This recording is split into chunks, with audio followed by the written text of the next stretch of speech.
Picture the moment. Condensation beads down a cold can, the sound of a crisp psst as you open it. That satisfying fizz, that sharp sweetness that promises energy without consequence. 0 calories, the label says, like a magic spell. You sip, guilt dissolves, and you think, I've outsmarted biology. No sugar, no fat, no problem. But the human body is older, wiser, more intricate than marketing ever gives it credit for. And the truth, quiet, patient, scientific, has been waiting beneath the surface. Because what we call zero isn't really zero. It's chemistry with a costume on. It's flavor engineered to trick your brain into believing it's receiving sugar, even when it isn't. Inside your mouth, taste buds light up like city lights at night. Sweetness rushes to the brain's reward center, the same area that responds to love, laughter, and comfort. Dopamine releases, pleasure blooms. Your body prepares for glucose, for energy. But when none arrives, confusion begins. Hormones wobble, insulin still stirs, the gut feels betrayed. This is where the story of 0-calorie drinks gets complicated. Artificial sweeteners, aspartame, sucralose, saccharin, acesulfame, potassium were created to satisfy the craving for sweetness without the calories. On paper, brilliant. In practice, the body doesn't read labels, it reads signals. The moment sweetness hits your tongue, it anticipates sugar. When calories don't follow, it adjusts in subtle, sometimes chaotic ways. Appetite rises, metabolism shifts, the craving for real sweetness deepens. Studies show a pattern. People who consume more diet sodas often eat more overall. Not because they lack willpower, but because the brain's calibration of sweet, parched energy gets distorted. When the reward never matches the promise, the brain keeps asking. Over time, taste buds dull. Ordinary fruit tastes less exciting. Water feels empty. The threshold for satisfaction climbs higher, further away from nature. Then comes the gut, that complex ecosystem of trillions of bacteria that govern immunity, mood, and metabolism. Artificial sweeteners don't pass through quietly. Research reveals that some can alter the composition of gut microbes, favoring those linked to inflammation and glucose intolerance. In other words, substances marketed to prevent diabetes may in excess nudge the body toward it.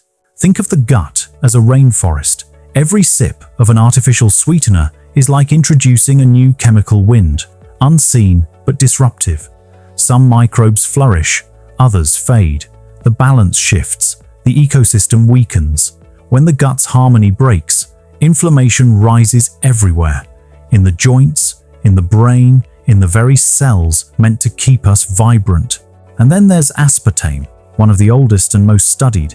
Decades of research still yield conflicting headlines, safe at low doses, possibly risky at high ones. The truth lives between extremes. For most people, occasional use may be harmless. For others, headaches, mood changes, or gut distress whisper that tolerance has limits. Safety is rarely absolute. It's contextual, individual, cumulative. Beyond biology, there's psychology. The word zero carries a strange power. It gives permission. I can have more, we think. It's nothing. But the brain doesn't measure calories, it measures experience.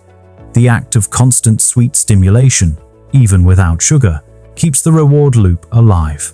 It's like scratching a phantom itch, relief for a second, craving again the next. Real sweetness, from fruit, from honey, from life itself, comes balanced with fiber, enzymes, or effort.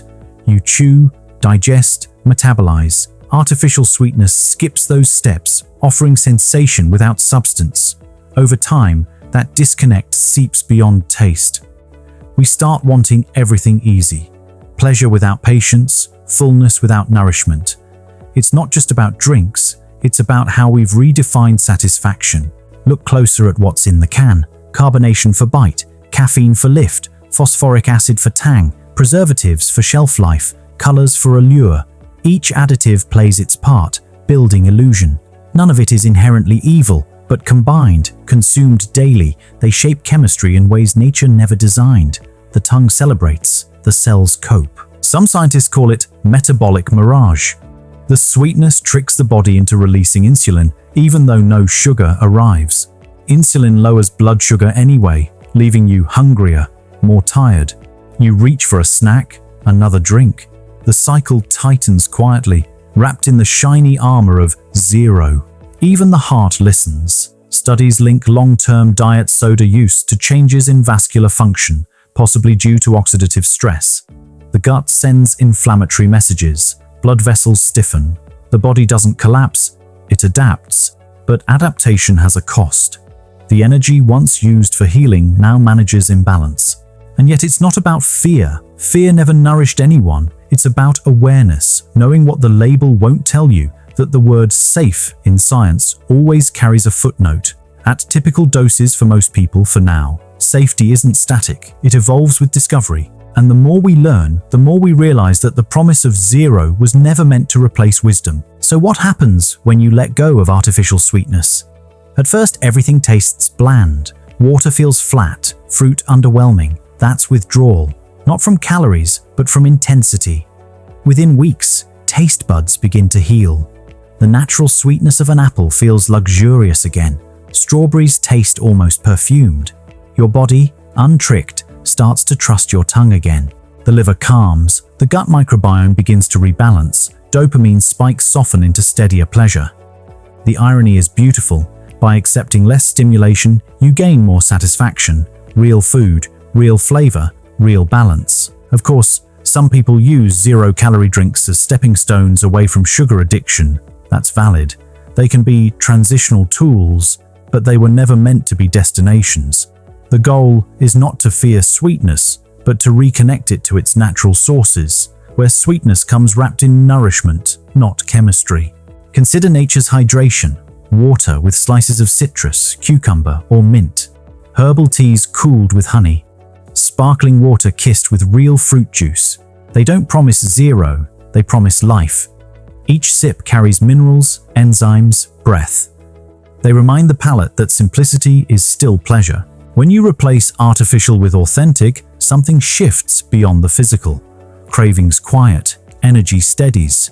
You begin tasting your own life again, not dulled, not distorted. The body relaxes because it's finally being told the truth. The science continues to unfold, but its direction is clear. Long-term reliance on artificial sweeteners may disrupt metabolic signaling, alter gut flora, and maintain the very cravings we're trying to escape. That doesn't mean a single can will harm you. It means the pattern, not the moment, writes the story. And you are always the author. So ask yourself, what does zero really mean to me? Zero guilt, zero consequence, zero connection? Because in nature, nothing exists in zero. Every choice has weight, every flavor a message. Maybe the better label isn't 0 calories, but empty illusion. Your lungs breathe truth, your heart beats truth, your body heals through truth. It deserves truth from what you drink too. You don't have to quit overnight. Begin with awareness. Notice how that artificial sweetness feels, the rush, the aftertaste, the subtle thirst that follows. Then experiment. Swap one can for real hydration, one day for real fruit. Let your senses remember what unprocessed satisfaction feels like. One day, you'll take a sip of a 0-calorie drink again, and it'll taste synthetic, hollow. That's not loss, that's awakening. It means your body has recalibrated to honesty. Because health isn't about perfection, it's about connection. It's the conversation between what you crave and what truly sustains you. Sweetness was never the enemy. Disconnection was. So drink to life, not to illusion. Choose beverages that breathe, that live, that remind you water itself is sacred.